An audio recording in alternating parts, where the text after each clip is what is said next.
big misconception that you just take any sort of steroid and things magically happen and you wake up the next day having done no work whatsoever, which just shows a lack of education about what it takes, what it's doing to your body, the things you do have to look at and take care of. If anything, it's now extra work. So it's to allow that training cycle that you're going through to be even more intense and more effective to get you that time that puts you in the history books, of exactly that. He's going to be King Leonidas. He needs to look like a king. He needs to look superior to everyone. So instead, he started training with a bodybuilder. It feeds into the people complaining the loudest. It's showing off their insecurities. Because if you are out of shape and unhealthy and genuinely happy, then what happens on the screen in Hollywood wouldn't affect you. You would just look at them as an actor that happens to be in phenomenal shape. You wouldn't get triggered. We've got to remember that our industry exists because other people need help. It's not about us. Just quickly before we get into the full show, for any of you who's watched this podcast before, you will know that I am super passionate about this podcast and getting on the most interesting guests to help you get better results with your fat loss, your business, your life, and your coaching skills. But at the moment, 85% of you who watch this channel aren't subscribed to the channel. The bigger the channel gets, the better the guests get, the more high production value the show gets, as well as the clips get. So if you're watching this, please, can you click subscribe, like, comment, improve interaction so YouTube know we are a channel to be reckoned with. And then we can take over, and then I'm coming for you, Joe Rogan. So over the last few weeks, we've done a number of topics that I think could potentially piss people off. We've talked about Andrew Tate and that we actually both fairly like him within reason. We've talked about the Liver King. We've talked about the New World Order and conspiracy theories and aliens. Lots of controversial stuff. I think this one will probably get us a bit more backlash because it's a topic where the people that are using will get offended and the people that don't think this thing is going to make you explode and spontaneously combust, even if you look at it. God. And that is anabolic steroids. This will be an interesting one. And I don't know, should put a disclaimer out that this is not to accuse anyone of anything. This is not to call anyone out or try to play down anyone's sort of results whatsoever. But yeah, at the same time, it is as well. Yes, and we may say names, but this is just our opinions. Like, I am happy to be wrong. I'm not accusing them of it and saying it's 100%. Even if I say those words, it's a disclaimer. I don't know. But on that point, it's like discrediting people's results. I suppose the first question I have for you, do you think it actually discredits anybody's results if someone's using it or not? There's a big misconception that you just take any sort of steroid and things magically happen and you wake up the next day having done no work whatsoever, which just shows a lack of education about what it takes, what it's doing to your body, the things you do have to look at and take care of. If anything, it's now extra work. What most of them essentially allow you to do is to recover quicker so you can train more and harder in the gym. Yes, there are other things going on behind the scenes as well. You are changing your hormonal environment, which is only going to add to the result that you get at the end of the day. But if you were to take two natural people and one's recovery rate is insane that he can train at a higher frequency and potentially a higher intensity, and the other one can't because their recovery's shit, who's likely to get that better advantage anyway, So it's not, and this is the issue, when we just label it as, it's just steroids, must be easy, we then put out this perception that it is the quick fix, and humans are so obsessed with the quick fix that people will go, okay, cool, I want to do this quick with no work, I'll take steroids in. And that's it, they're on, and we hear some horror stories, we see some horror stories. So don't think for a second that you've got an easy road ahead if you start taking any sort of steroid whatsoever. It's certainly not a quick fix. Do you think the gear is the main reason for some of these horror stories?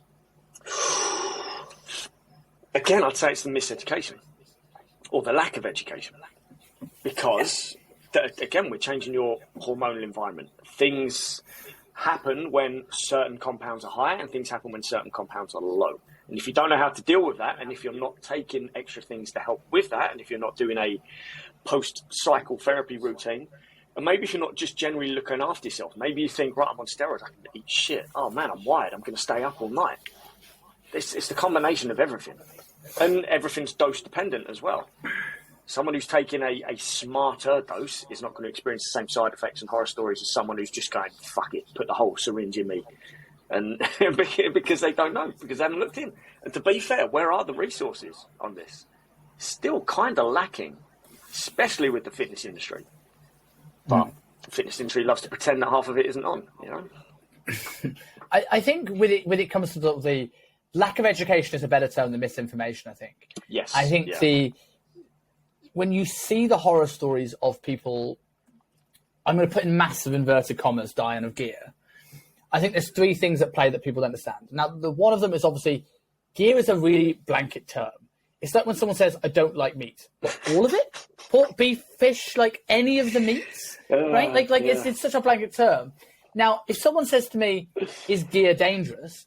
What are we talking about here? Are we talking about like a small dosage of test prop and a bit of Anavar? Or are we talking insulin, right? Insulin, like I don't know if you've seen on Netflix recently, and if people want to know why insulin is so dangerous, watch on Netflix. There's a film and a documentary. The film's called The Good Nurse with Eddie Redmayne and Jessica Chastain. Good film about this serial killer in America that basically was injecting the IV bags in hospitals with insulin and potentially killed up to 400 people, right?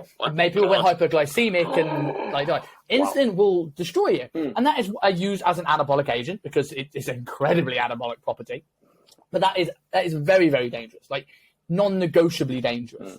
But on the other side of this, I would say like there is this like thing about anabolic steroids where people just blanket the whole group of these compounds as so dangerous, like more dangerous than anything else.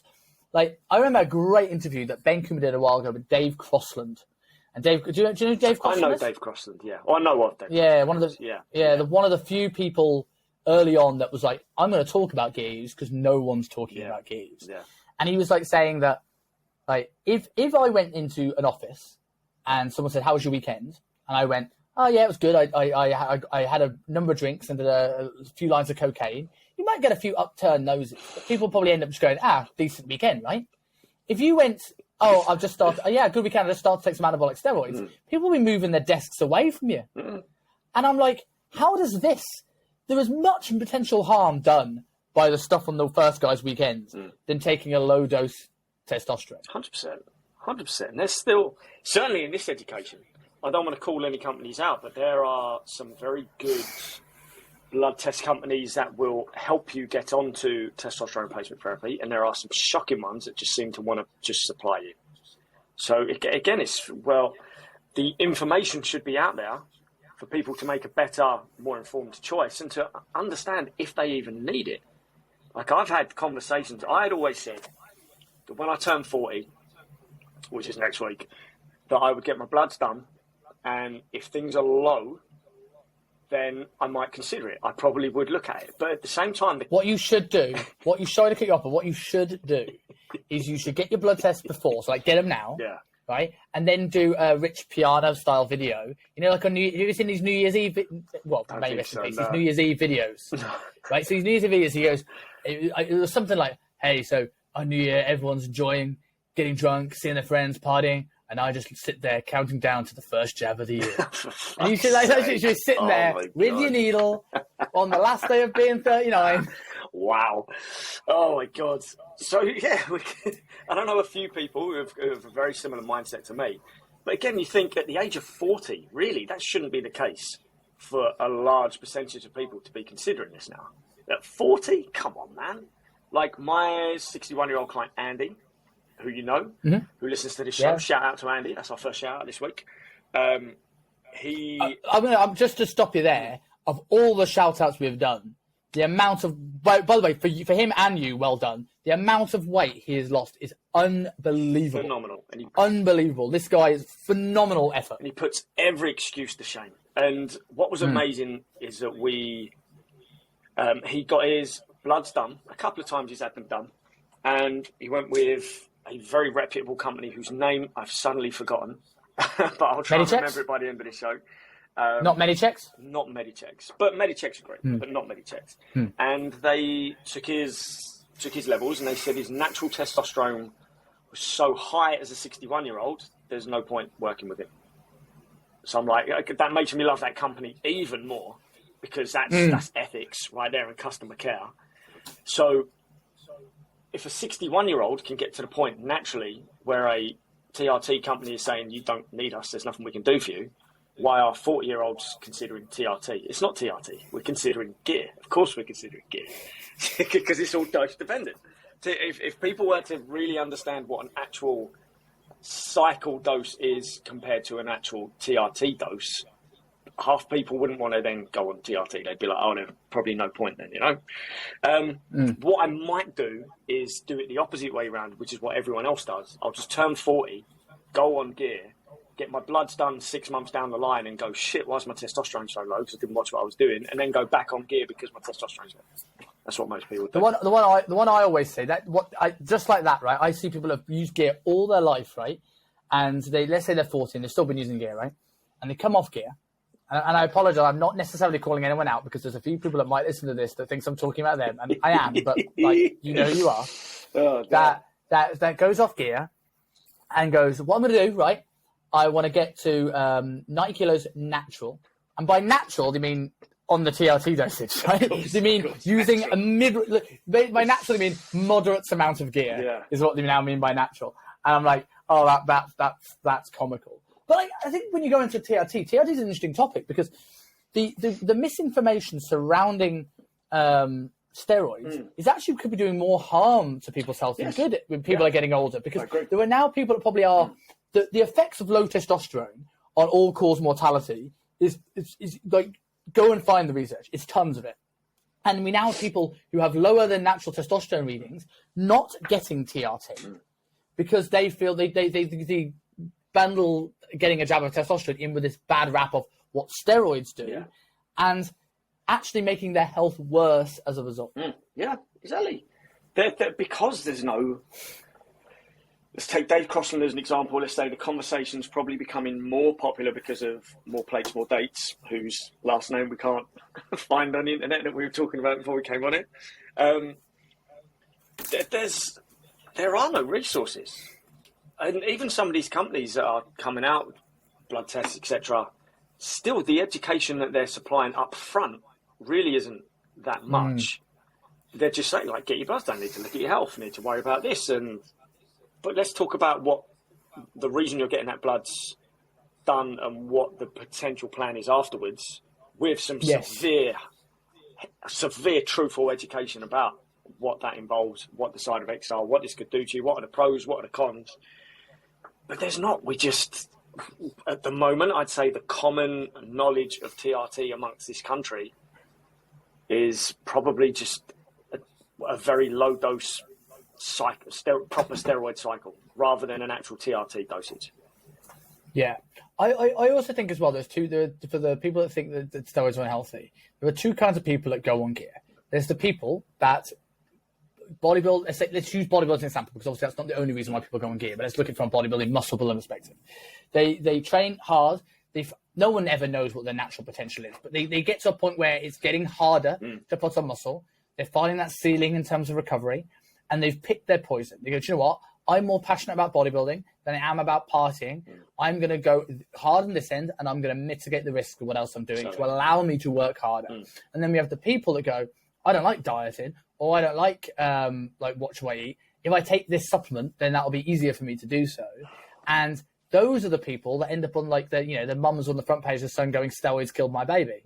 And I remember having a conversation with a coach a number of years ago that I was mentoring, and he was like, he came to this conversation, we going, I'm thinking of going on gear, and I'm like, I watched the guy diet, and I'm like, you've not proven that you can handle yourself from a food perspective, even in the slightest, and you thinking adding on these compounds is gonna help this?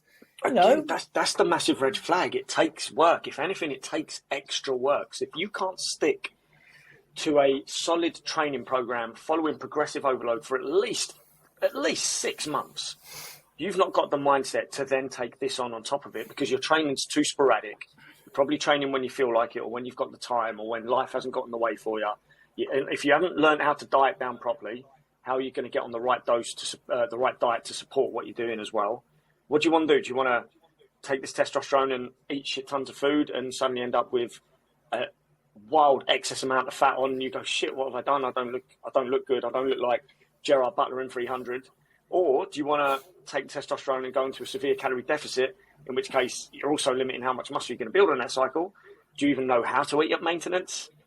There's so many boxes you've got to tick if you want to do this the smart way. So many boxes you've got to tick. But no. I think as well, maybe we have been in a very sheltered environment. The people we've known that have done gear are selected breed, I say. But would you say that the people you know that do anabolic steroids are some of the healthiest people you've met? Say that one more time, because your last sentence cut off. Yeah. So do you think some of the people that you know that do anabolic steroids, do you think some of them are the healthiest people you know? A handful. A handful for certain, because they're the ones that got their head screwed on, and they know what they're taking, when to take it, how much to take for them. They look at, obviously... And they're also getting their bloods done regularly. Whereas everybody doing kebabs and smoke and a few lines of Charlie and drink, and they're not getting their bloods done. No way. And that does as much harm as anyone else. But these guys are looking at their health and monitoring it effectively. Monitoring it, like way, way more than just your average dieter ever would. So that's the thing. You could look at these guys and go, well, that's not healthy. That's like a heart attack waiting to happen, when as many, many guys that we know, and girls that we know, are probably in a much, much healthier position still than 60, 70% of the population, if not 90% of the population. Mm-hmm. And to be fair, some of them, realistically, could be in the top 1% of health, regardless of what they've done beforehand, because they've done it the right way, shall we say. Now, I can't say exactly what the right way is, because I can only say what's the right way for me as an individual, and I would never, nor would I, or would I be ever able to coach someone through that. It's not my expertise, not my area. Massive red flag. So don't ever ask me about it, because I wouldn't know what to tell you. I only know other people's experiences, which is not going to be for you. Do you know what my biggest thing, and this is an honest and open statement, right? My biggest thing that stops me going on a gear uses, it's not the integrity, it's not the anything. My biggest thing that stops me going on a gear cycle is that I'm not going to consider myself an anxious person. I'm not going to consider myself always too risk averse, but I would not trust myself not to fuck up a needle.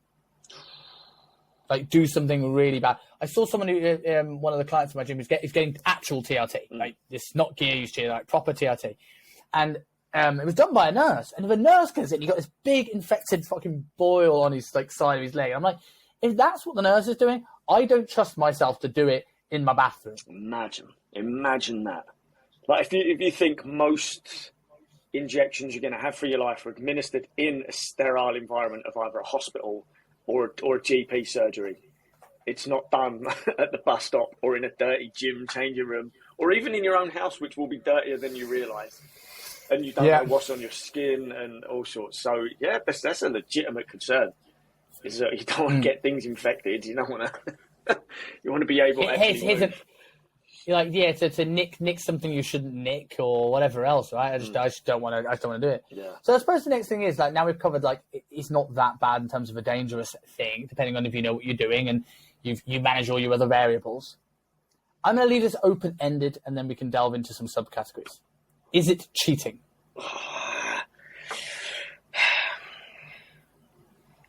It's tricky to say. Cheating, in terms of what arena. If we're talking the sport arena, then you're going to have to find me a sport where the top 30 in the world aren't on gear at the same time, because then who's actually cheating, really?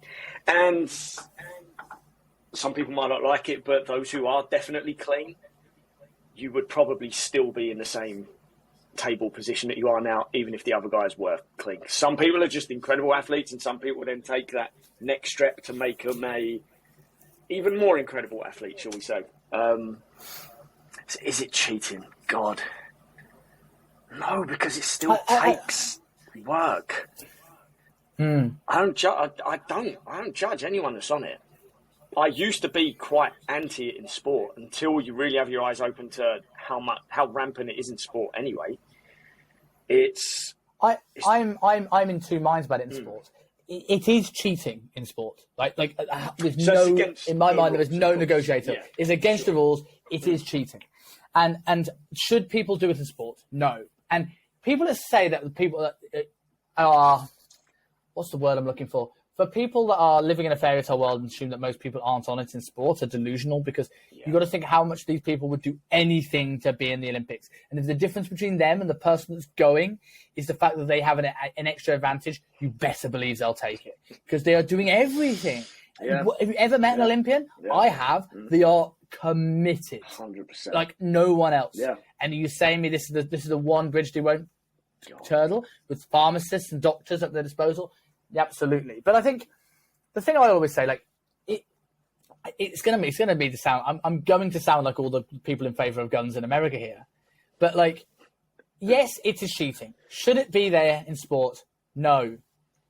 But do you want to see a non-steroid Olympics? Yeah. When you've seen people run 100 meters in like 8 seconds, do you want to see them running it in 11? Exactly. Because there's only so much you can do as a natural athlete. But again, in terms of your recovery, so let's take the 100 meters, for example. I don't know, again, it's not my area of expertise, but I don't know of a single steroid you could take that would make you faster. So you can take steroids that will help build your muscle mass, it will help make you stronger at the same time, but you won't be on those when you're sprinting the race of your life. You'll be off. Otherwise, you test positive so goddamn easily. So it's to allow that training cycle that you're going through to be even more intense and more effective to get you that time that puts you in the history books, you know? So there's nothing you can take that's going to make you an elite level athlete. It's those people are elite level athletes. They just so happen to now be elite level athletes on steroids as well. Extra elite. Extra elite. Super extra elite. Yeah. And I remember I can't remember which race it was, but there was a race where everybody, Olympic race where everybody in the years afterwards had tested positive for some form of anabolic, except Usain Bolt. And the question is now, is the best and the fastest one out of the lot of them the only one not using? It's improbable, right? Yeah. He is built like a sprinter. So I'm not going to rule it out that he's the only natural in there. I find it hard to believe, considering he is the best and all these people had the advantage. But I've never seen a person so perfectly built for sprinting in my life with the limb length that he's got. So Bolt's an odd one. People lose their minds when you even suggest it, that Bolt might be on or might have been on. But again, it's Occam's razor. The simplest explanation probably is the correct one. He beat Asafa Powell, tested for positive. He beat Tyson Gay, tested for positive. I forget there was another Jamaican sprinter of that era. I forget his name. Asafa Powell. I forget. But again, it was like 5th place, 6th place. Suddenly they're all testing. So to then say a natural man, albeit a genetic freak, a natural man, against several other perfect for sprinting, on gear, genetic freaks as well, is destroying everyone in that race. And by a fair amount of distance as well. I can't see it. I can't see that being the case. Here's a bold claim that's maybe slightly it isn't off the topic of steroids, but it's not about them directly. Do you think that the people who don't get tested positive are because that they've got good enough pharmacists to dodge the test? Like, if anyone wants to know, if anyone's sitting there going, how can you dodge a drug test? Go and watch the movie Icarus on Netflix. He unbelievable. Where the guy learns how to dodge a drug test. Or do you think people turn a blind eye if the fact that it's good for the sport? Because there is a trend with people that get tested positive, I find, in athletics, and that is they often test positive and get done at the end, if not after their career. Lance Armstrong on the way out. And it's like, so you're saying, like, did he just get sloppy in his last few races? How all of a sudden, which makes you think it's like when he's no longer marketable for the brand, all of a sudden he tests positive and his reputation is gone. Like, why wasn't this caught 5-6 years ago? A lot of it happens once it looks like the money's drying up, you know. So you've got to look at Icarus was fantastic, and I hope it's still on there. I hope it didn't get taken down. anyone ever wants to go back to the Victor Conti episode of Joe Rogan, now this guy almost reveals more stuff than what happens in Icarus. Incredible episode. Absolutely incredible. And it's not just obviously this is how you dodge the test in terms of what you take or when you stop taking, things like that. The bribery that's going on is absolutely ridiculous. Absolutely ridiculous. And all you've got to do is have the people working for USADA, or what's the UK one? UCAD, the doping agencies. All you need is someone who wants to work there and make a bit of money. It's not in their best interest to make sure the sport is absolutely clean. They're just normal people doing a job, right? These are people that will have to knock on the door at an athlete's house at 5 a.m. to take a sample of their piss. Who enjoys their work when that's their work, right? So you suddenly start shining, suitcase of £10,000 or probably more, probably a lot more. But the athlete themselves doesn't necessarily have them. But I imagine their sponsors would. And it's in the interest of the sponsors. Let's say we have an elite level sprinter who's just absolutely incredible and everyone thinks he's natural, and he gets sponsored by Nike or Adidas or several other clothing companies. And it doesn't just have to be athletics. It could be basketball, it could be American football, whatever the hell it is. Gets sponsored by all these companies. Those companies make more money because they've got the endorsement of that athlete, of that clean-cut hero athlete that everyone loves. People are going to recognize that brand. Brand awareness, fantastic, right? So it's in their interest to make sure that that client, that athlete, doesn't do anything bad, doesn't do anything that's going to cause his reputation to fall, and therefore the company's reputation and income to fall. So it makes sense the company would help out with those bribes. And they probably have contacts where they don't even need to go through the athlete. The agencies and the sponsors are probably in cahoots, got the same phone numbers, and whatever anyway. There's probably a directory of this stuff. Like, people don't think this stuff happens because they don't look for it. When you actually look, like, it's quite jaw-dropping what does actually go on. But the Victor Conti, I can't remember exactly what he did. It was something to do with the initial sort of era of steroids in terms of making it in a lab in America. And he knows all the stories about the bribing and the doping agencies and how, criminal gangs get involved as well, and media outlets are involved. It's incredible. And if all this stuff is going on with all these different areas, then it must be pretty big, right? But people who don't look will just go, nah, they can't be on steroids. Nah, the Olympics are clean. It's just one person every other couple of races gets tested, and they're just cheating, and they never win anyway. And just got to look a little bit deeper because it's quite shocking. Yeah, I mean, it's so prevalent, but I wonder, like, is it prevalent purely for the performance advantage? One of the things I remember, because obviously me being a big pro wrestling fan, there's been a number of times, less so now, where people have been, used to be when Vince McMahon really was into the big beefy sweaty men phase, where people got done for gear use, right? And the things that always surprised me when these things happened and people got suspended for their wellness policy was we had this list of names, and they weren't always the wrestlers. Now, I get the wrestlers and they want to look a certain way and big and perform a certain way and be stronger and et cetera, et cetera, et cetera. But then you got commentators, backstage interviewers, guys behind the scene. And I'm sitting there going, they don't need to be big. And what I started to realize is a lot of these guys were using things like growth hormone to allow them to recover from just how much being on the road 300 days a year takes a toll on their bodies. Yeah. So are you almost getting to a point where you're pushing your athletes? Because I know this, with the football season now has gotten incredibly long. The rugby season's adding games because it makes money, where we're just pushing these guys more than they are capable of doing, and then they just need something to allow them to keep performing at the level they need to. There is a lot of that, and I think that's also how it then trickles into other industries such as musicians, touring musicians as well. It's what can we do to keep this person going to survive this goddamn 3-month long world tour or something like that? Who knows? I think 100% is. I don't know if you ever saw the documentary 350 Days about the wrestlers on the road. I'm not sure if it's on Netflix now. It certainly was on Prime. Phenomenal. Like Bret Hart's in it, all sorts. And it's about how these guys fare life on the road. They're lonely. They've only got each other as company. They're on a bus for a lot of the time. Then they're off the bus. They're helping build the ring. They've got to train. They've got to wrestle. They've got to withstand these 8 to 12 hour long shows sometimes. They've then got to get on a bus and go do it again. Maybe they're doing multiple nights in that city. What's going to keep them going? A lot of drugs. What's going to help them sedate and sleep after a day like that? A lot of alcohol, a lot of other types of drugs. And suddenly you're stuck in this cycle. You do that for 3 months long, your life's fucked. You're not coming off of that. It's going to take a lot of work, hell of a lot of work. So I think that is a lot of it. Then in the interest of the handlers, should we call them, and management, to make sure these guys are in tip-top condition.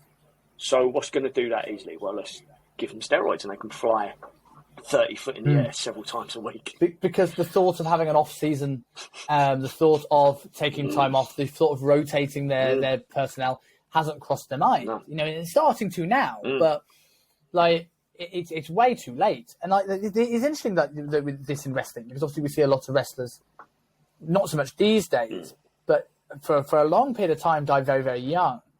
And is it the cocktail of stuff? Is it a lot of times it is pure drug abuse? Painkiller addiction was obviously huge in the 90s and early 2000s.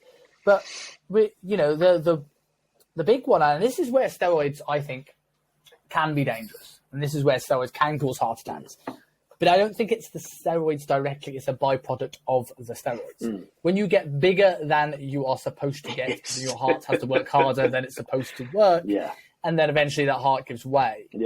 And I think, and you can say, yes, well, they wouldn't got that big without steroids. Yes, but it isn't the steroids that killed them. You could take gear and monitor your body weight to a degree and reach your potential. Arguably, do you need the steroids to do that in that case? But if you stayed close enough to where your body kind of wants to be, would you get the same issues that people become these mass monsters do when they're trying to lug around an extra 50, 60 kilos in the frame that their body just doesn't want to have? Yeah. It's crazy, and it's, again, depending on what you take. Well, technically, I think all of them do in some respect, but organ growth is not something we want happening at any point of our life out of pubescence, really. So there are a lot of people automatically assume anyone that has clearly taken an amount of steroids, let's say wrestlers, for example, they link it straight to that, must be the steroids, when it's not necessarily the case. I mean, yes, there will be a lot of detrimental effects because of it, organ growth being one of them, but I'm certain most of those guys, it's all painkiller abuse and alcohol abuse and other sorts of drugs as well at the same time. It's so easy to just label them as this bad thing, which people love to do because the alcohol and pharma industries obviously are a lot richer than the than the steroid providers. I don't know, man. It's crazy. It's a crazy world. Do you think, first controversial topic of the day, do you think steroids played a big role in the Chris Benoit incident? I think it's the same as other types of drugs, even such as marijuana. Certain people just have these defects, shall we say, in their brain. Things are wired a certain way, and it only takes a handful of things for that to flip. Obviously, we don't have brain scans or studies of Chris Benoit's life going on much before that incident. So it's difficult to tell. But I don't think it's just you take steroids and you get this roid rage and suddenly you kill your wife and kids and yourself. If that was the case, why wouldn't we be seeing that everywhere? Why wouldn't every athlete be doing that? I think roid rage is a really interesting topic because I think it's a bit of a fallacy. Yeah. I think it is a effect of confidence. It's effect of feeling like you're grandiose that often comes with steroids. In the sense of, Dave Crossman said this really well. It's like steroids makes you more of who you are. Yeah. So if you're a nice, very calm, mild-mannered person, you probably become more of a nice, friendly, mild-mannered person. But if you're an angry man anyway, and Benoit, while no one expected that he could do this, he was a locker room enforcer when people did stuff wrong. So he had a violent tendency, and in a way that was encouraged, even though bit toxic work environment, but like not criminal. But you add something onto that could be an issue. But I think the CTE had a big thing to do with Chris Benoit. The amounts of chair shots to the head, the loss of Eddie Guerrero, 18 months prior, feeling lonely, and then apparently there was a number of deaths close to him and Nancy in the run up to this event. Like I think there's lots of things at play here, and I I think the negative approach towards steroids we spoke about at the start is made worse when that is the label that people remember from an incident that is so complex and that we will never know what truly happened. The only people that know what happened are, unfortunately, Nancy, Daniel, and Chris. Yeah. And unfortunately, none of them can tell their story. No. And you've also got to look at, I swear I read something about this not that long ago, but the link between the increase in testosterone in someone who already has psychopathic traits. So let's take Chris Benoit for an example. Even without gear, maybe the guy was always destined to do something like this. Maybe he was extremely high in psychopathy. But people don't understand this enough either. There's so much we don't understand about the human brain and personality traits and what causes them and what can cause them to change and flip. There's so much going on there because we just assume it's about how someone feels on a certain day. And it's not. It's your brain's chemistry. That's what it's down to, essentially. And that can come from a lot more than just how you're feeling on the day. That can come from before you was even technically born, you know?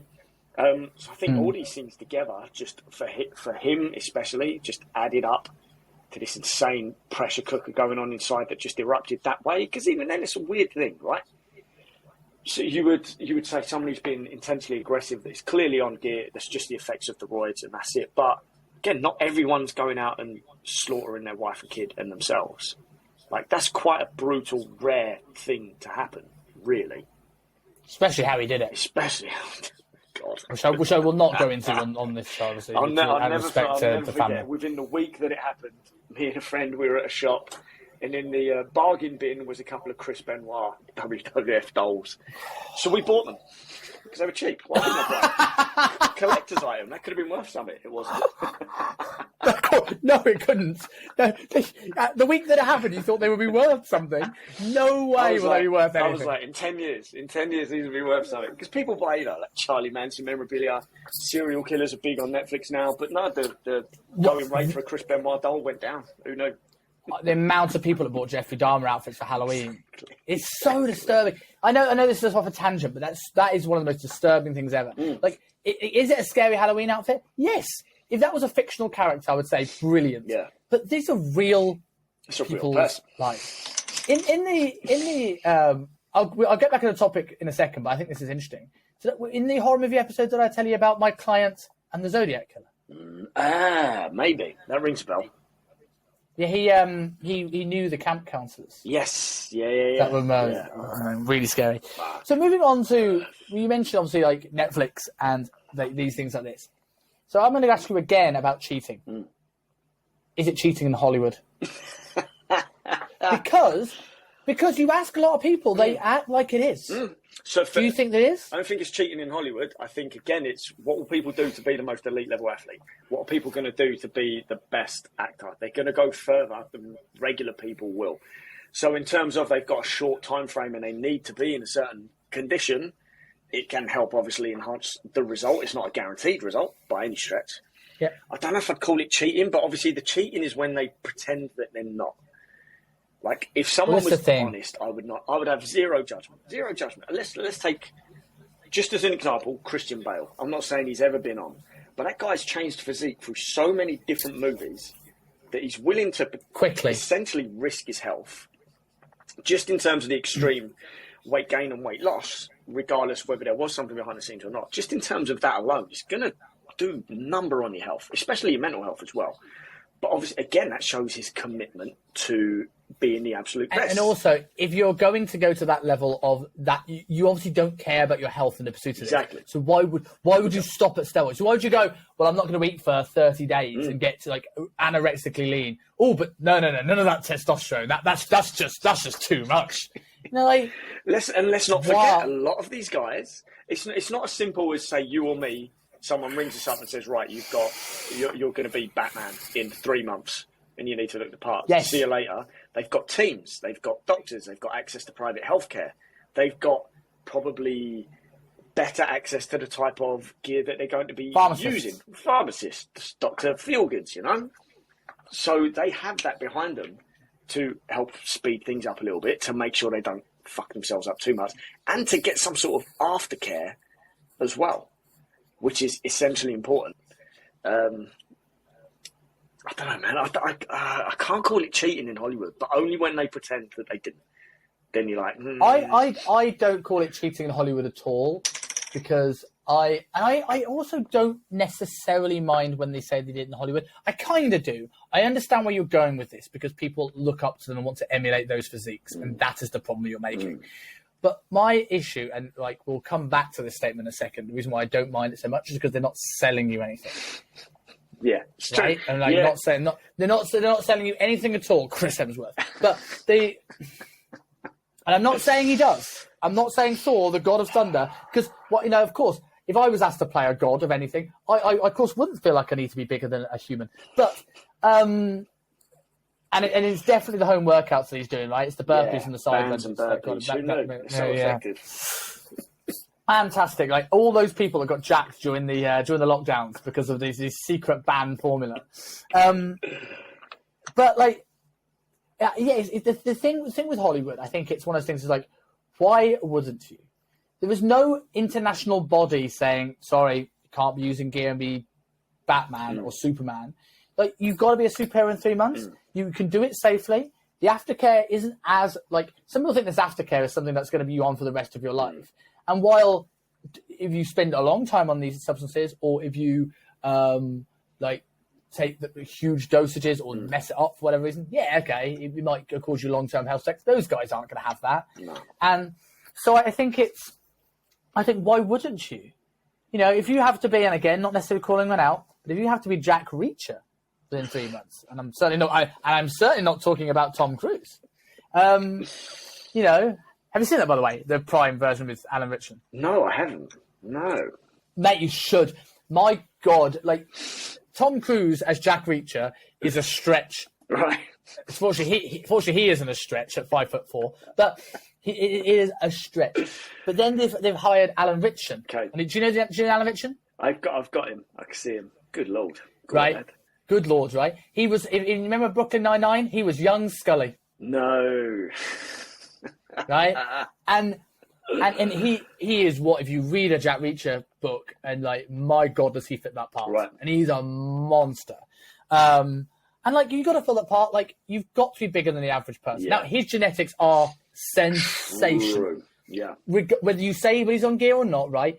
You cannot deny his genetics are unbelievable. He's looked good all his life, but like, I wouldn't go against him for that. You've got to look at this part. You want to fill the role. Why not? And the only thing I will say is when someone accused him of being on steroids on a live, he got flustered and angry and felt the need to have a response. And he said the phrase, I don't even know what steroids are.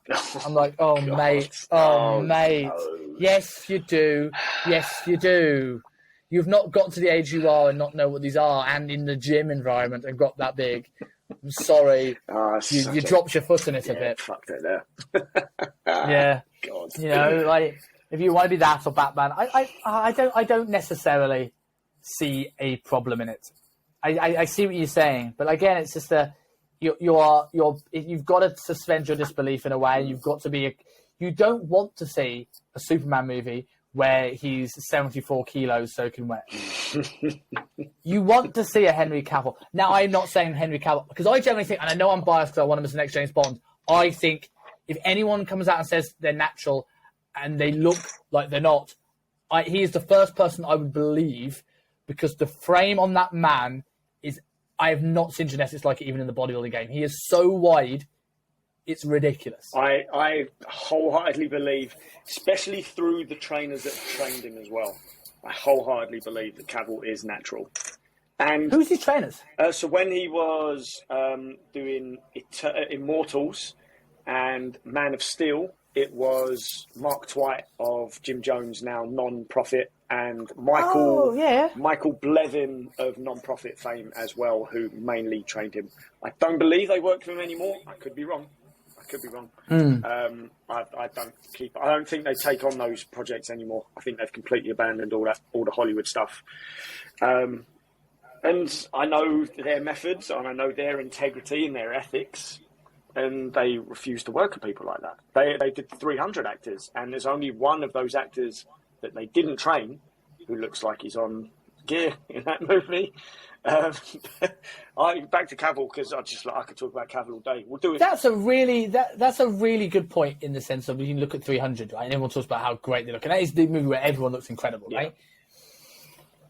it is only, let's say, the main character that is, and as he should, and as he should be, by the way. I'm not saying, again, I'm not necessarily accusing Gerard Butler of gear, but he's the only one that looks so much bigger than the rest of them. The rest of them are just leads. As he should be. He is the main focal point. He should stand out from the crowd. And if you can't stand out from the crowd, then there is something to help you stand out from the crowd. And he's also genetically quite a big man. Sure. And so the story goes that he began training with all the actors and the stunt crew, etc., before he had the idea of exactly that. He's going to be King Leonidas. He needs to look like a king. He needs to look superior to everyone. So instead, he started training with a bodybuilder.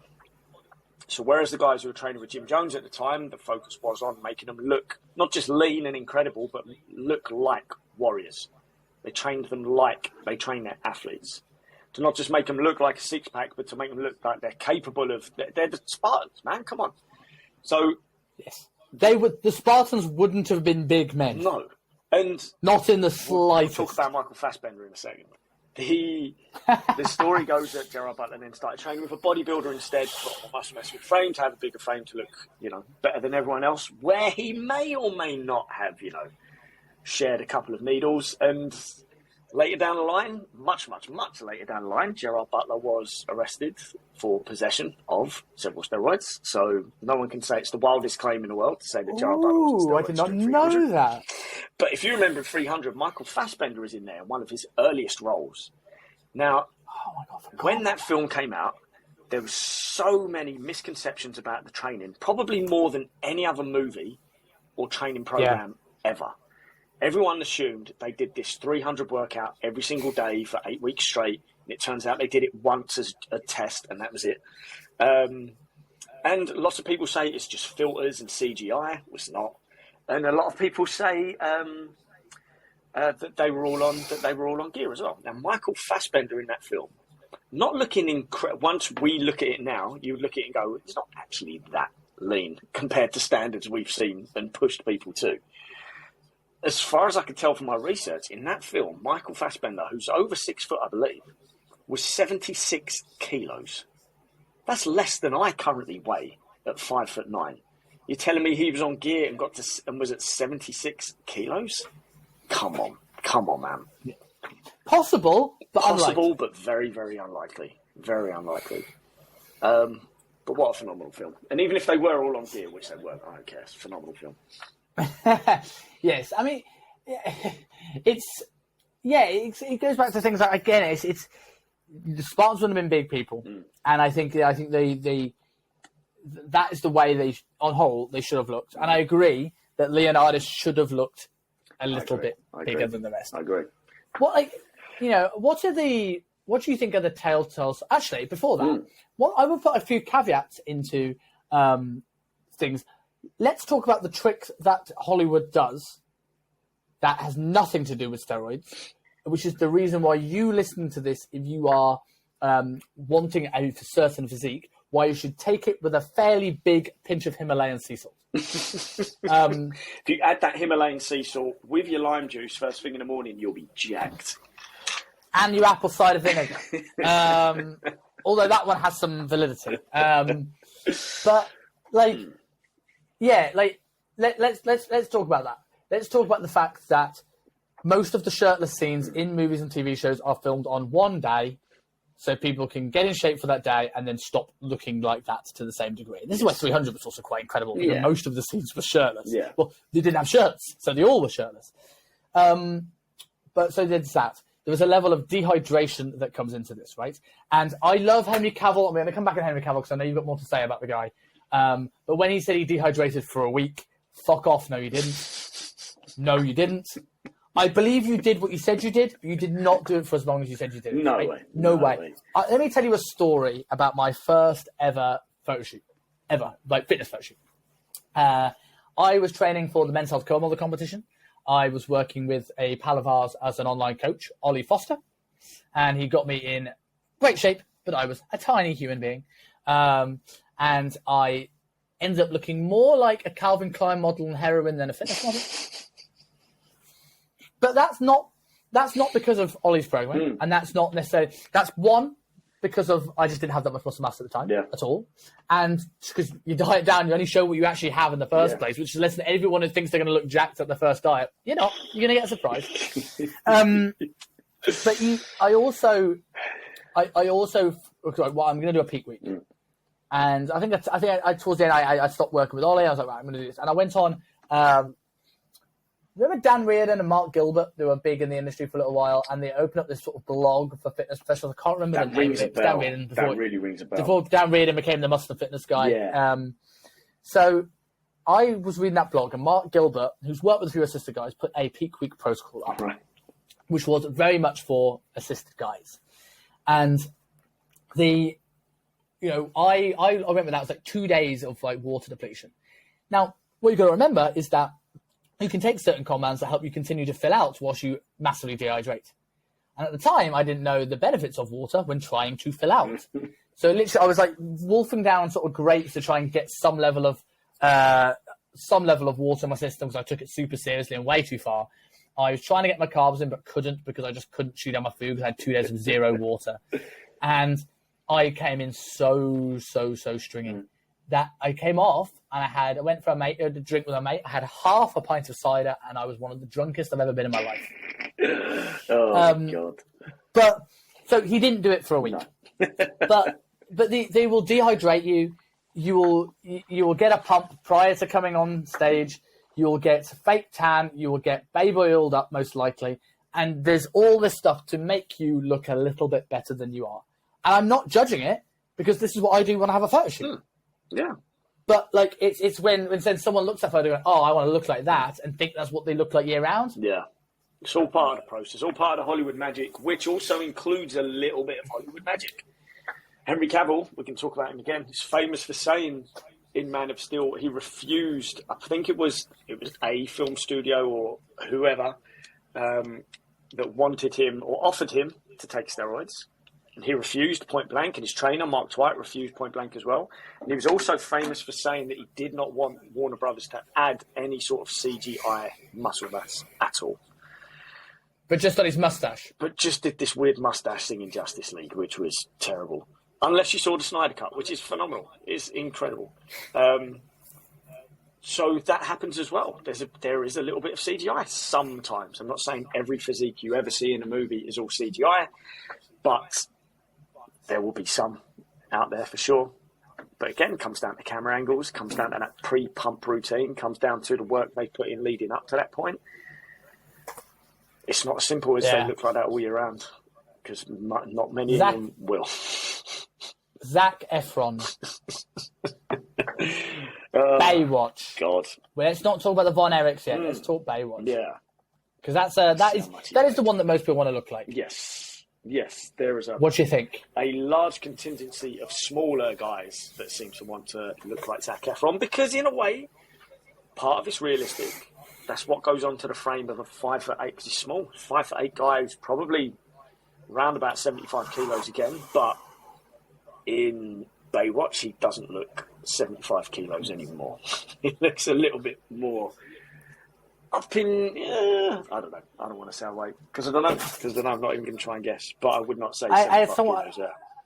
Someone that we used to work with, a prominent person we used to work with, say if you see someone that is full and dry at the same time, I'm sure it's not always the case, but they're probably on it. And I kind of inclined to believe it. Like not just for one thing, like if you peak for a day, then that's possible. But if you walk around a bit full and dry at the same time, I'm like I have a bit of a hard time believing it. You know, what were we saying off air? There was something we were saying about Hollywood off there. Oh, right. This is the question I want to ask because we've talked about Hollywood and we talked now about what's the chances somebody's on gear, and we're going to be assuming that most people in Hollywood have used it. We're going to assume that most athletes you watch, most of the Hollywood celebrities you watch, are probably on it. Tell us about the Joe Wicks article you read. So strangely enough, on my Facebook feed this morning, an article about Joe Wicks came up, before and after picture of his 3-month transformation where it said he bulked up and dropped weight, which, as we know, it's not really going to happen, is it? And he looks phenomenal. In the original photo, he looks a little bit small, a little bit weedy. And in his second photo, he looks full. He looks a hell of a lot bigger. Fantastic. And just before you go into that, though, it's like that. There you go. Pump, lighting, so carb up. The biggest red flag with the before and after is it's not the same photo. He's in two entirely different rooms. One, he's taking a bathroom selfie under a very good set of lighting. The other one's taken from more of a distance by someone else as well. And we know there are little tricks you can do to make your before photo look even worse, which I'm not saying he's doing. But again, that after photo could have been taken straight after a workout, and the morning one was not. Who knows? But it turns out it was an old article. So I don't know why it was only shared this morning, but it's from like January of this year, apparently. And fair play to him. He looks phenomenal. And it's a 3-month transformation. And looking at it, I think is quite realistic for 3 months for someone who is trained and committed and knows a little bit about diet. Not a lot, but a little bit about diet. And I looked at the comments and everyone is saying trend sandwich, all sorts of stuff, all related to, I mean, that's quite a potent steroid to accuse someone of like Joe Wicks of taking. Yes. It's not everyone automatically the lean goes, in 15 guy. Not everyone automatically goes for trend, Brings a new meaning to the words lean in 15, doesn't it? So in 15 milligrams. Lean in 15 milligrams. And I start, as I do, because it's funny too, I start looking at the people that are commenting, and let's just say they're not seasoned bodybuilders who would 100% know what a trend cycle looks like. Some of them look like they've never cycled on a bike, let alone done a steroid cycle. So you can tell there's a lot of jealous, angry, bitter people out there. There could be some Russian trolls as well. Of course, you've always got to account for that, the Russian troll ratio.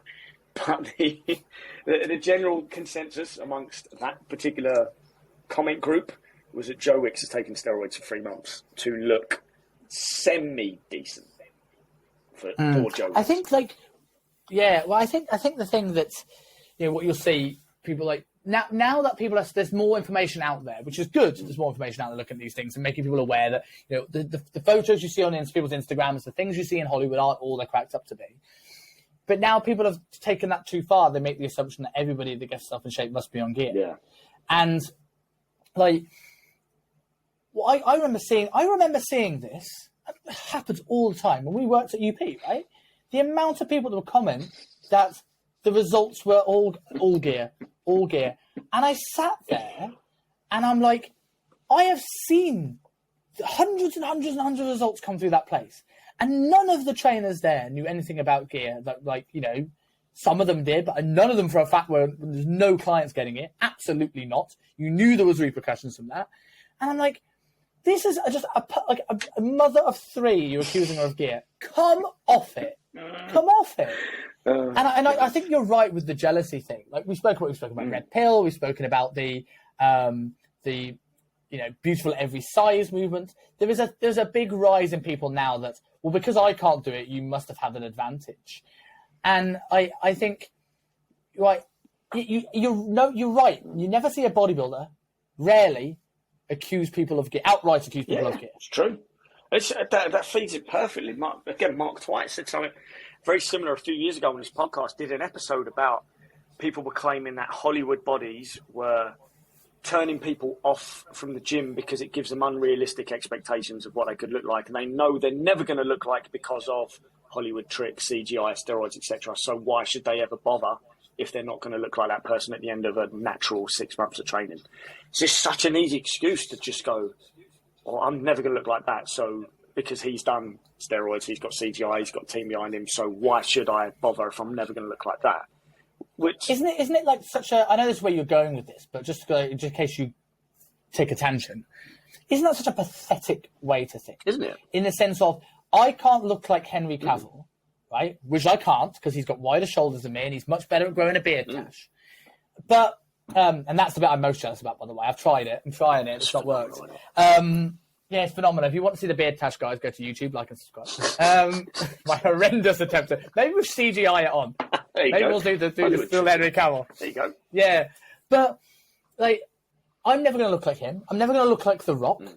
So it's like, well, then why should I train at all? Well, because I can look better. I can be healthier. I can be stronger. Exactly. Like, if the option here is, the alternative is I could look better and still look like The Rock, or I could just stay where I'm at right now. Well, if that's impossible anyway, I've got to work with the cards I've got. Why just give up on life if you can't have everything you want? And it massively feeds into the people complaining the loudest. It's showing off their insecurities. Because if you were out of shape and unhealthy and genuinely happy, then what happens on the screen in Hollywood wouldn't affect you. You would just look at them as an actor that happens to be in phenomenal shape. You wouldn't get triggered. It's triggering your insecurities that they're doing something you haven't, or doing something you can't. Or you recognise most are in quite a healthy position where they've extended their life and they're looking phenomenal and they've got high energy all day and the sex drive probably through the roof and yours isn't. And it's highlighting that yours isn't. But rather than do something about it, you attack the people who can, because that's the easier thing to do. That means you don't have to leave the comfort zone. Tall poppy syndrome. Tall poppy syndrome. It's a real thing. It's real, and it's a weird thing. It's a weird thing to think that we won't just big up everyone for doing phenomenal, well, whether slightly cheating or fully cheating or not. We are so much quicker and louder to try and pull people back down to our level. It's the old crabs in the bucket theory. We're so quick to just pull people back down and get them on the same level with us, because we couldn't for a possibly second comprehend the idea that someone's doing better than us when we are amazing. We are the top. Let's finish, before we move on to the fitness industry, let's finish the Hollywood section of this with a story about one of the greatest celebrities in the history of the world. And when we said it, this is the person you can epitomize the point of steroids does not make it easier. It allows you to work harder and recover more, and it shows you can still do stuff.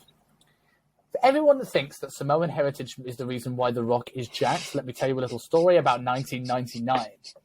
Do you remember when Rock wrestled in not a singlet, but just sort of like a trousers and sort of like top? Yes, yeah. In 99. Do you know why he did that? Go on. Because he got surgery for gynecomastia. Oh, really? Wow. Yeah. Now, I don't know for certain. I'm not going to necessarily say for certain it was steroid use.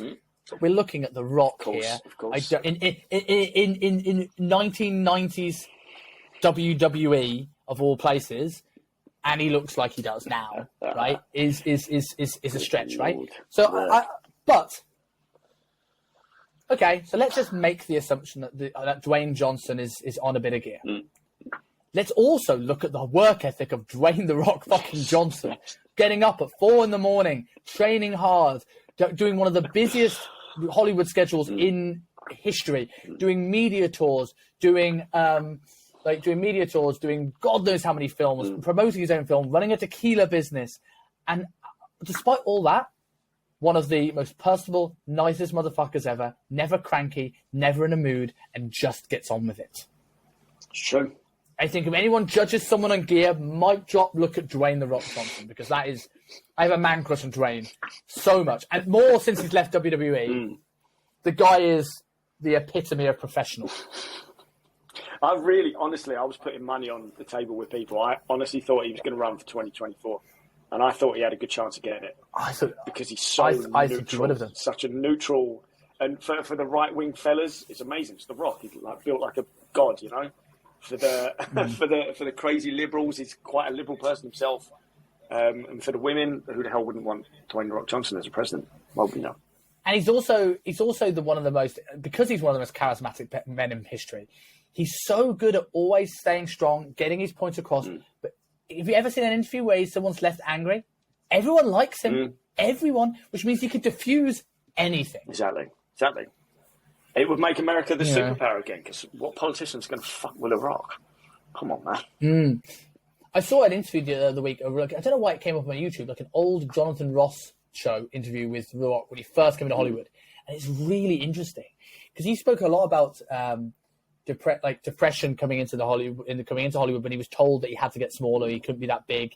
And he was told how to act and how to speak and this kind of stuff. And like, who tells The Rock how to speak? And I get it if he was an unknown person, right? And I know in Hollywood he's unknown. But you've got 15 years of television where you can sit there and go, yeah, we're not going to tell what that guy got to say. My God. But he looked like a shadow of himself. The suit was hanging off him. He's awkward and stilted in terms of his conversation. I'm like, man, the work that guy's done on his presentation skills and his communication skills, and he's like, just unbelievable. So, moving on to the fitness industry. Would you ever, let's imagine, Rob goes on gear now, right? Right, he goes on all this gear and he gets really fucking jacked, right? But he didn't want anyone to know. It was his own little secret. Rob, if that was you, would you open up a supplement company called Natural Subs? Of course I would. Open a supplement company. I'd have tenets and an app as well, probably. That is mainly Rob O'McGeary. Mainly body weight as well, because that's what gets you jacked. In all fairness, the one thing I will say about one thing I will credit about Michael Hearn's claims is that at least his training is on the money. He ain't selling you a body weight workout, right? Michael Hearn trains well and trains hard. Yeah. He might be taking the piss a little bit with the Natural Subs title, but Jesus, again. Work ethic. Got to be, yes. Incredible. I quite like Michael. And incredible genetics as well. Incredible genetics, incredible work ethic. Oh, of course. Gear on top. That's how you end up looking like Micro Hearn. It's a weird... I'm talking genetics. Here's some of a question about genetics. I know we're going back onto Hollywood in a second, but just quickly. Do you think Terry Crews is natural? I can't imagine he is. No, I wouldn't. But I also don't. I'm also not sure because black guys' genetics are better. True. That's true. And now we said that it's a pro athlete for years who got tested. I know we've just talked about how we can abuse those tests.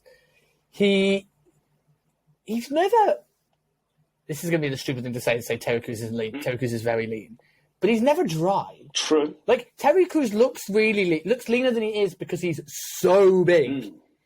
So I think he's got one of the best genetics in the world. That's outside the bodybuilding community, outside of the Olympia. I think he's got one of the best genetics ever. If you look at the era where allegedly Ronnie Coleman wasn't on steroids, which, judging by some of the stories, it kind of sounds like it's true. And then the sudden rapid change in his physique when allegedly he went on. If you look at Terry Crews, it's almost like he's in that similar position. Okay, still a lot smaller than Ronnie Coleman, but in that similar position where he's got as far as he can naturally, and he just so happens to have insane genetics and insane workout ethic and looks after himself and all this. I think if you look at a lot of these younger black athletes and bodybuilders, they're in that position where... Seen Phil Heath before gear? No, I haven't seen Phil Heath's one. Unbelievable. I did see one of basketball. Did see one of Kai Green. Did see one of Kai Green, and he just looks like any other athlete. Doesn't look particularly, but he's still. Phil Heath looks like a big athlete. Still huge, But again, they're also very, very health conscious. They do the right things. They look after themselves. They've got insane energy, but they're never. Yeah. They're never that vascular either. No. Right, that's not something I would have said Terry Crews is. Because if he was that jacked and on gear, I'd expect him to be a lot more vascular. I don't know. So I'm gonna share my screen here. So where is it here? I know Googling on the air isn't good, but I just want to show you. Can you see this? Yes. This is Phil Heath. Prior Holy to when he was a basketball player. Wow. That's incredible. Unbelievable, right? This is the reason why this man has been one of the greatest Mr. Olympia competitors ever. The genetics on him is out of this world. Out of this world. That is interesting. And if that was him now, you'd probably have people saying, "Oh, he's definitely on gear." Like if that was his physique right now, or any other athlete who looks like that, you'd have people claiming. Yeah, people thought he was in gear then, right? Yeah, exactly. Yeah. I don't know, man. So do you think it's cheating in the fitness industry? Only, again, in the sense of if you're going to claim that you're not, and you have been, and it's to make your audience believe that you've got your shit together. There's so many tricks going on way beyond just steroid use. But you're then going to use your physique as your selling tool and try to get people onto a program that you haven't written yourself, or whether you have, that you claim is the thing that's going to get them the result of looking like written yourself, but never done. And never yourself. done. Now, I'm not saying that somebody should do the program of or exactly the same program as somebody else, right? Mm. There are exceptions. I'm not going to call out Athletic Weapon from Pat Davison. Obviously, the guy I spoke to yesterday, great product, you know, and people know. And the good thing about Pat is one of the most honest people in the world. He goes, "This is my program. Do you want to train alongside me?" Yeah. Like, he's not claiming it's a personalized program. It's not a person writing a workout they've never even attempted themselves. That has nothing close to how they train themselves, and then claiming this, using their transformation photos to sell said program. I don't want to call anyone out, but I'm going to call people out. I'm just not going to use their names. I know a guy. He very, very recently posted a video of several PBs that he got. He just did his own program. He revamped his program, and it was over like 12 weeks or something like that. And he's PB'd on literally like every lift, like squat, weighted pull-ups, deadlift, clean, all sorts. PB'd on everything. And he's saying energy feels great, I look great, and, you know, no injuries and things like that in a moment. And it's a celebratory post, fantastic, well done, you've done great. And then down the bottom of the post it says, "I'm thinking of putting this together as a product. DM me if you're interested." So first off, I'm like, well, you haven't tested it out on anyone else. You've just done it on you. And you have an insane work ethic, and you don't work a 9 to 5. You're a freelance PT. You are in the gym most days for most hours of the day. Then some gym has down hours as well, which is when you train. Your nutrition spot on. All sorts of things that would go into why it worked for this guy, including the fact that he'd increased his calories by a lot. So suddenly he's got more food coming in. Suddenly he's got more energy for training. Suddenly he's got stronger and he's PB'd on all his lifts. What's the package to put there? That's not a training package. That's a nutrition thing. To teach people how to get stronger through nutrition, sure, alongside the training. But why would that, unless you've got 20 people, or let's do the Instagram, I'm looking for 5. You've got 5 people responded to your post, and now you're going to give them that training program. If you get 5 with the exact same result, cool, there's some merit, you could put that out there. But if it's just you, why would your first thoughts be, I'm going to put this out as a product, I'm going to try and make some money off of this? I'm not necessarily, this depends on how this marketing is, because I don't know who this person is. But I don't necessarily think that's a bad thing. If as long as he is marketing us, this is my program, you understand this isn't a personalized program. But if you've been inspired by my results and just want to give my program a go, here's your caveat. But if you want it, fair enough. That's on the individual, right? We've all done it. Sure. We've all bought a pre-packaged PDF. Where I draw the line on it is where people are offering personalized programs and insinuating that you could get the results that are the same as mine, or come outright claiming, I don't do gear, I just do this program, right?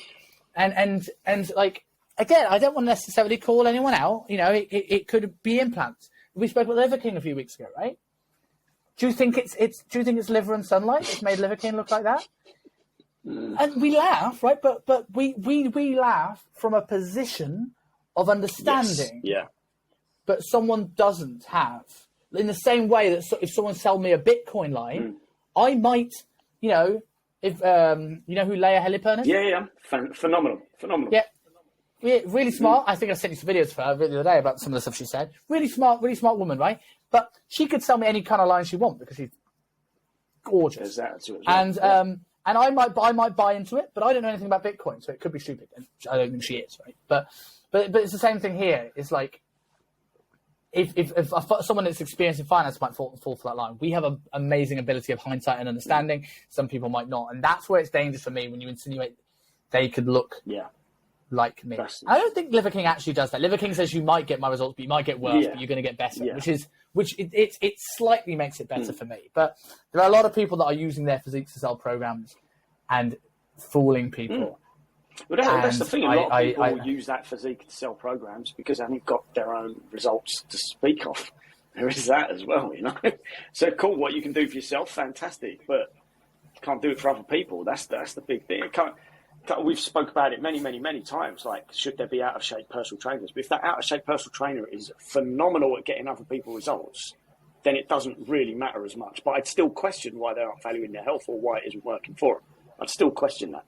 But now you've got personal trainers who are using their physique as their market, as their marketing, with no other results to speak of, and you've got out of shape PTs that can't even do that. That have some, anyone who loses any amount of weight, fantastic.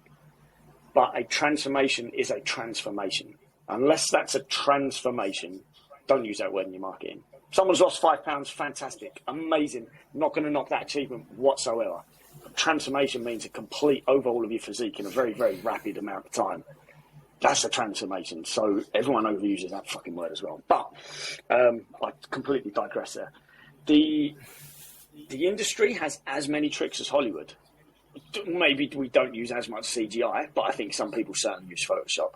But even then, it's more photography tricks and diet tricks and taking a fuck ton of videos, selfies and photos when you're in your best shape, so you can then let yourself go and you've got a year's worth of marketing where you look like you're lean all fucking year round. And I think that's another thing that's necessarily only a problem if you make it out that you are like that year round. Because I think we have this, and I get it. There's a negative conversation to be had about social media in the sense of it's people's highlight reels and people, but I think people blame the person putting out the information sometimes too frequently rather than blaming what the person is for just like seeing something and believing the dream. Yeah. Because if I took 100 photos of you on a night out, you're not, well, you might actually, but like most people aren't going to put out the shit one, right? Of course. So they're going to put out the one with their eyes open. They like the smile. They got a good pose. They got the angle. So I put out a lot of my photo shoot pictures. There are two reasons why I use those photo shoot pictures quite a lot. One, I don't claim that I look like that right now. And when you follow my stories, you're very aware that I don't make out that I am. Two, I don't like when I'm out in experience and on a beach with my mates. I don't like I've got to get some Instagram photos. So I'd rather do it in one go and then not have to be that weird dude on a night out having the photos taken everywhere, leaning out of a pool in Thailand or something.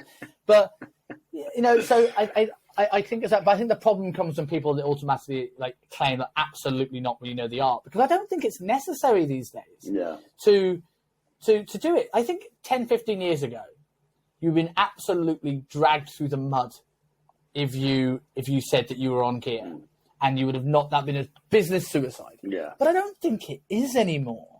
Because I think now because a lot of people are being open and speaking about it, that you're not going to get your sponsors dropped. You're not going to lose it. Maybe in Hollywood, maybe in athletics, but like in a random personal trainer role, but you can do what you want with your body, right? The same way I choose to drink some alcohol, you can do some tests.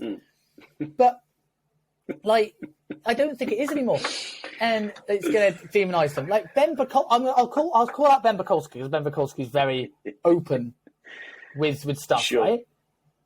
I don't look at Ben Bukowski and go, well, he doesn't know what he's talking about. It's true. Yeah, he knows muscle building probably better than most people in the world. Yeah. And I think as we said, he is one of the hardest workers ever. Let's face it. So I don't think you need it anymore. No, it's true. I think you'd have a lot. You want your clients to know who you are, to like you, and to trust you, right? So if there's ever like sketchiness around whether you're on gear or not, and you are, and you say no, then that's untrustworthy. And eventually that's probably going to come back to bite you on the arse. It's only a lie you can keep up for so long. And no one likes lying to them, so that affects you yourself anyway. And then if there's, I don't know, let's say you get fairly big and now other influencers are calling you out, doing articles and videos on why you might be on gear, suddenly your trust and your reputation is thrown further into dispute. Exactly. When you could have just turned around and said, yes, I am, but here's my clients who definitely aren't. These are their results, and things like that. There's so many easier ways to explain what's going on. without just digging yourself into a deeper hole that once it comes out that maybe you were on, it's not so damaging to your reputation that you were on. It's more damaging to your reputation that you lied for X amount of time, more than anything. Do you think, and this is not a judgmental thing, but we've spoken a lot about this, what it potentially, the harm it can do to the consumer. So the person that sees the celebrity on the screen, the person that looks at the athlete and wants to be like that, or that person who buys the product from the personal trainer saying they've never touched it in their life, and they obviously have. Do you, and again, there's no one to blame for this, because it's personal choice. But do you think it creates an uneven playing field for people in our industry that want to make a name for themselves in this more Instagram world? And I'll make this comparison. When YouTube first started doing vlogs, there were people on the phone doing vlogs. This is my day. And then Casey Neistat came along and he hid cameras in the bushes whilst he skateboarded past them. And he used $3,000 cameras and things like this. And then podcasting came and it was two guys on Zoom having a chat. And now there is the Diary of a CEO and there's London Real and there's Modern Wisdom where they have live studios. And the Logan Paul show is a good, high-quality studio audience. So now someone like me here doing this, although Riverside, thank you very much for helping us out with the better production value, it's a harder thing because we're going to be compared to Stephen Bartlett's show. Yeah, of course. Do you think being a personal trainer to get yourself heard now is difficult? Because let's say if I want to come into the education world and come across as an authority, if I'm coming across, and again, actually, I don't think he's going to mind if I say this, if I'm compared to hypertrophy coach, if I'm compared on knowledge and I lose, which is likely, fine. That's a playing field that is even. But do you think if someone is a coach now trying to get in, but they're not willing to take the advantage, it's a harder game to play? Because if I walk into a gym and there's some guy who's massive and there's this guy, even if I don't want to look like him, I'm going to go with the big guy because at least he knows how to get me to where I'm going to be. Yeah, 100%. It's accurate. It's so accurate. If you look at the gym floor PTs, there will be ones who go in there that definitely look like PTs, but you're competing against people. So this is where half of the stupid shit comes from, is people start doing things to get noticed. Okay, they may not be the biggest, they may not be the strongest, but they can come up with some weird exercise combo that's going to strike up a conversation. Suddenly you've got that client, which then leads us down the rabbit hole of, well, that client wanted you because of that movement, so you're going to do more of that and more weird stuff to keep them interested, because I say you got them in the first place. When half the time, let's just face it, strike up a conversation first. Don't worry too much about how you look or what exercise you're doing. Strike up a conversation, talk to people. And now on Instagram, or whatever platform you go on, it's madder because you're going to get more eyes on you at a time because obviously gym floor has a capacity. You're going to get more judgment, but now you're competing against even more noise. Now you're competing against advertising budgets and people that have nailed the algorithm with way, way, way more followers than you'll have. And so what do you do? How do you move forward there? Yeah.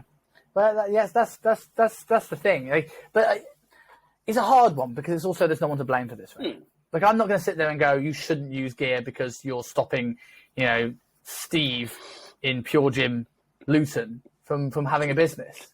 Like, I know him. But Steve from Pure Gym Luton goes on and starts competing with an ex-Mr. Olympia. And this is where there becomes a problem. Yeah. It's such a tricky one. There's no particular demographic that does amazing as a PT because it's such an individual industry at the same time. So you can't say, right, people that come from this background who've maybe done this job that are of this age are going to be the best PTs because it's all individual. There has to be self-efficacy. There has to be all sorts of stuff. You continue your education. You take care of your clients. There's no demographic there, okay? But if you look at a large majority of gym floors, I'm going to say, there are a lot of clients, or there are a lot of members, not clients, that will have taken gear, that go in, they train, whether they train well or not is kind of up for debate, but they're taking gear and they may know what they're doing, they may not know what they're doing. That day could end up being a disaster story. That disaster could have been ended if you, as a PT, rather than worrying about what you look like compared to Mr. Olympia, had started talking to him and shown him some stuff and things like that. We've got to remember that our industry exists because other people need help. It's not about us. It's not about us at all. The model industry exists to promote fashion, to promote makeup, to promote clothes, shoes, whatever the fuck it is. If companies had no need for that, there would be no model industry, because why would you need a photo of someone? You don't. Our industry exists because we're helping people. It doesn't exist because we like people being in shape, and therefore our industry existed because we were like, oh, that guy looks great. Let's just take more and more photos of him and make websites about him. We exist because we're training people. We're helping people to do the best that they flipping can. And if you worry about going on a steroid cycle just because of your own marketing and how you're coming across, you're doing it for the wrong reasons, and that's only going to end up in tears later down the line, and potentially with less clients as well. This is why I generally think, for all the criticism he sometimes gets, and he aims for it, I think James Smith's really good for the industry. In that respect, and I think James Smith's really good for the industry because he's super honest, and he's a good-looking guy, which helps. Like, he can get away, but he is in shape, but average guy. He's not super shredded, he's not super big, but he's not small and he's not fat, right? And I think that's a really good thing. And he's open with previous gear uses and why he did it and what it led to and what he looked like on it. And I think that is a really, really, really good thing for the industry. But the caveat is, it does help if you're good looking. You can't help that. But if he had an ugly face and no chat, he might not be able to have that same conversation and get ahead. If you think all of his videos that he did relentlessly for years with no one watching, before they started getting noticed, he's got a sense of humour. He can articulate himself very, very well. He can talk well, doesn't seem stuck for a sentence. He knows how to communicate to his audience. He knows how to treat people and create more of a reputation around himself. He's very, very clever in that respect. He's got all that nailed down. If he had just done boring videos, here's my top 5 deadlift tips that everyone seems to be fucking doing at the moment. We'll do. Here's my protein hacks. Yogurt. Protein hacks and like we spoke about last week. But deadlift tutorials, everyone's doing it at the moment. Are that many people doing deadlift choice? But yeah, go on. Before you go into the deadlift choice, we've seen I've been inspired by last week, and I had the stories of had the non-looking at cameras video. I've had the stoic coffee, and you see yesterday I did a fridge tour. I got a genuine, real fridge tour. I didn't go on his case, did you? Yeah, it's on my stories. And one of my clients did a response. He's also a PT, and he did his fridge tour, right, and showed all the bad bits. His was better than mine. I showed everyone the chocolate drawer. Yeah, it's got to be done. We all do it. I'll call people out here. There's so much junk food I saw in here yesterday. It's almost laughable, right? It's almost too much junk food. But everyone can do what they want, and that's how you find balance. And some of these guys are in phenomenal shape, and they train well and whatever. But I can't speak for everyone. But what's the story that's then being sent to the clients? Because they'll Instagram their coffee or their protein yogurt or their shake or whatever. I don't know if they all Instagram the shit that I sort of fucking eating across this week. And I've seen PDs eating other gyms as well. So tell us about the deadlift tutorials. Why is everyone doing them at the moment? It's such a popular, but it's not even popular. No one's getting anything from it. Is everyone doing deadlifts wrong now that we have to all do the deadlift tutorial? And this also hit me, right? Because this is something I want to change with my own market.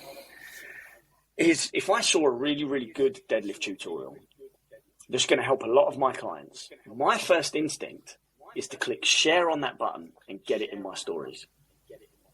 My first instinct is not to go, shit, I need to film that video. I'm going to do that. Claim it's my tips, the exact same fucking tips, but it's going to be me instead. And then I'll go viral and I'll come across as phenomenal and fantastic and shit like that, which never fucking happens. Never actually happens. So why don't we share each other's stuff enough? Because we're scared that the clients are going to go to them, which just shows you have no faith in your own ability and you can't bring in your own clients. So I don't know why deadlifts at the moment, but I know a lot of clients that have done it recently. I have seen a lot of, not clients, trainers, and I'm seeing more and more and more because the algorithm's just showing more and more and more. If I go on Instagram, all I see now is these fucking PTs doing deadlift tutorials. Maybe this is saying something about your training, mate. Maybe. And to be fair, my copywriting, where I'm targeting fit pros and coaches, I follow majority fit pros and coaches. So what do I see in my feed? Endless deadlift tutorials, which shows what are all PTs doing at the moment. Endless deadlift tutorials. Maybe your deadlifts are just shit. Maybe Instagram knows that my deadlifts are so bad because I don't do them. So maybe that's why it's trying to, force me into deadlifting again, which is not going to happen. Give it up, Instagram. They're too hard. Not doing it. I definitely see trends that come through. I mean, it's interesting. And James Smith nearly always starts the trends, right? We spoke about last week, the non-looking at the camera, right? That started with him, right? And today, I think there's going to be more people doing exercise tutorials or like taking the mick exercise tutorials. That's what I'm going to see next. Because you see the one he did with the kettlebell, the abs on the It's very funny. Yeah. It's very good. It's a very good video. But I think people are going to start copying that now. Of course, it's going to be the new thing. And this is the funny thing. These are all exercises that these PTs have done for fucking years. For absolute years. And now suddenly their guru has called it out. So now they're going to call it out. And I don't know. There's not much originality, I think, not many people are creative enough to have that original idea. That's just a sad state of it, And then they all go on a gear cycle to make up for the lack of creativity in massive amounts of size, or the lack of education in massive amounts of size. And then they... And I Go. No, I was just going to... No, you go. I was just going to say, and then they stand topless in the street pointing at their pecs with a magic marker. I'm going to do this with my this is a cool stuff for a fancy dress night. All I've got here is a fork. King, you want King? How's it going, King? Do you want to learn how to do chin-ups? Chin-ups with my pecs? Oh, Jesus. I don't see as much of his stuff anymore. It's a bit weird. He does my head in so much. And like he always looks like he's trying to push out the biggest shit when he trains. Like, everything tenses up in his neck. Yeah. And I'm like, oh Jesus, dude! Like, I hope he's okay. Yeah.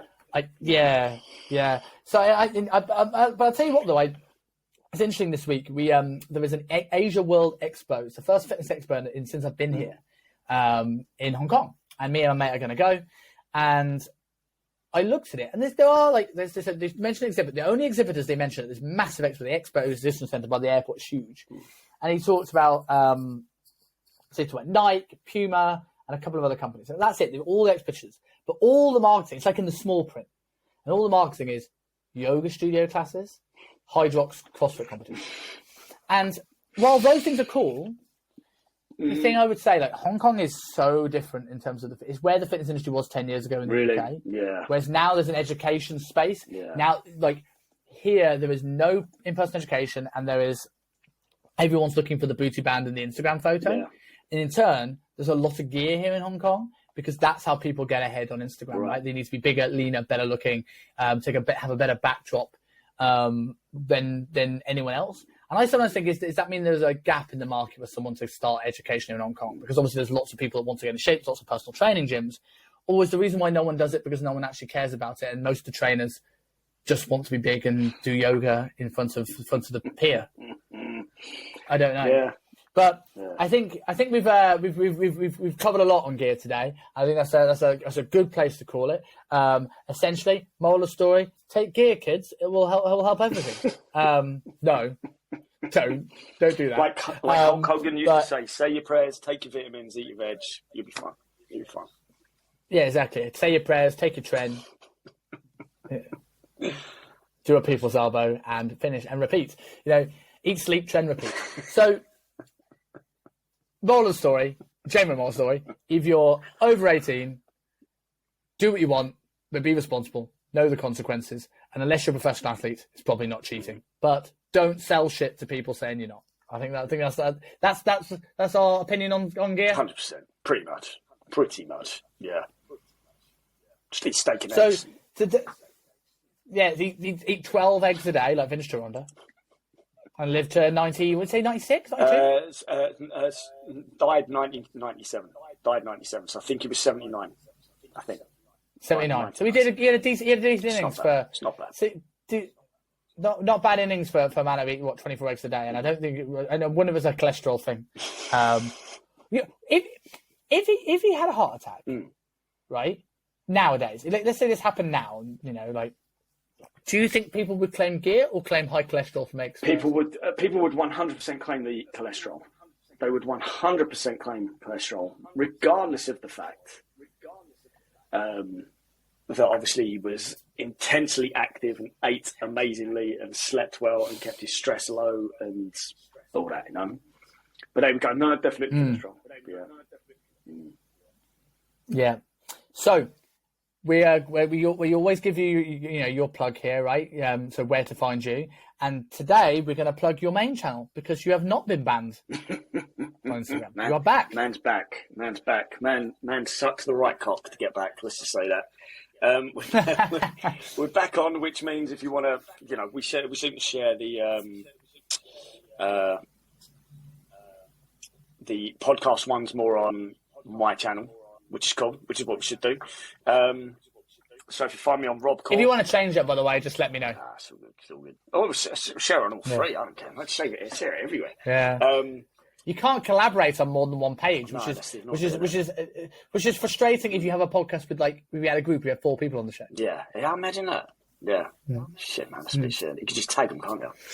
So yeah, find me on Robb Core. Yeah. Robb with 2 B's, Core, like you would spell core in any other arena except the Irish band, the Cause. That's not how you spell it. Where you'll hear me talk politics because I'm back on my politics train.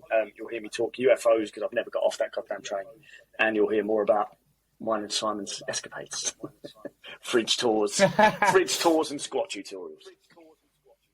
We need more conspiracy theories for future episodes. Give me a conspiracy theory suggestion for next week, and we'll record it. We'll leave it as a teaser. Talk some missiles that may or may not have landed in Poland this week and killed 2 farmers, and where they may or may not have actually originated from. Maybe. There we go, guys. So if World War III hasn't happened between now and the next episode, this is what we're going to talk about. Yes, boy. Sweet, Rob. Pleasure as always, Enjoy, man. man. Speak soon. Hey guys, thank you very much for watching the podcast. If you're like me and like to binge watch podcast episodes, click here for our most recent episode. And if you enjoy the show and want to be updated when new videos come live, click here to subscribe to the channel.